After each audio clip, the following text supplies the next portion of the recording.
ootame oma stipendiumile kandideerima tudengeid, kes õpivad erialadel näiteks nagu elektroenergeetika, IT, mehaanika, riistvaralähedane arendus ja mõned muud sarnased veel, ka keemia ja keskkonnatehnoloogia.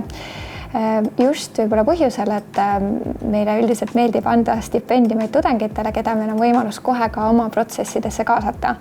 Et võimalusel siis anda selline reaal maailma väljund oma siis nii-öelda teoorias õpitud teadmistele ja siis see ka nii-öelda praktikasse viia. Mitmel aastal, kui me oleme ka osalenud selles stipendiumi programmis Arengufondis, oleme tegelikult võtnud tööle mitmeid inimesi, kellele me küll ei ole andnud välja stipendiumit, aga tegelikult oleme näinud kas siis midagi nende motivatsioonikirjas või varasemas töökogemuses, mis võiks sobida ka tegelikult meie siis näiteks insener-tehnilisse tiimi ja varasemad kogemused siis nii-öelda on seda toetanud. Kui kokku panna oma seda dokumentide portsu, et mis seal kõik on, et selles mõttes, et keskmine hinne on üks, ma arvan, selline kõige vähem vaadatavaid aspekte, mida me sealt jälgime, et üldiselt kandidaadid, kes nagunii juba kandideerivad, on tavaliselt juba piisavalt ambitsioonikad, piisavalt selles mõttes tublid, kes juba tahavad elus midagi teisiti teha või on sellised püüdlikud. Aga ma arvan, meie jaoks on olnud üks selliseid suuremaid või sellise põnevamaid lugemisi just need motivatsioonikirjad. Ja mida just võib-olla selles motivatsioonikirjas tahaks ka näha, ongi selline, ma arvan, kõige siiram või kõige ausam võib-olla peegeldus tulevikku, et kuhu ma tahaksin oma eriala väljundina edasi liikuda. Hästi huvitav on seal olnud lugeda, et kes tahavad saada mingi konkreetse ettevõtte juhiks, kes tahavad lihtsalt saada võib-olla ettevõtjaks üldiselt, oma valdkonna spetsialistiks.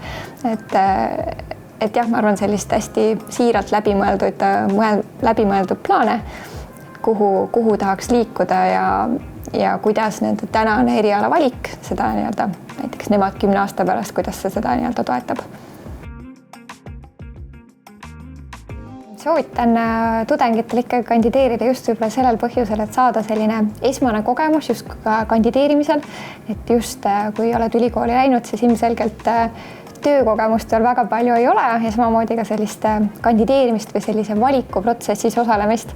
Et ma arvan, et see on ka üks asi, mida ma näen päris palju, mis tudengitel üldse sellistel noortel tööturule tulnud inimestel puudu jääb, on selline kogemus, et kuidas ennast presenteerida, kuidas enda CV selline lihtsasti loetavalt üles ehitada, mida peaks üldse motivatsioonikiri või siis kaaskiri siis endas sisaldama. Ja kuidas tõesti turul olles tegelikult ka teistest eristuda.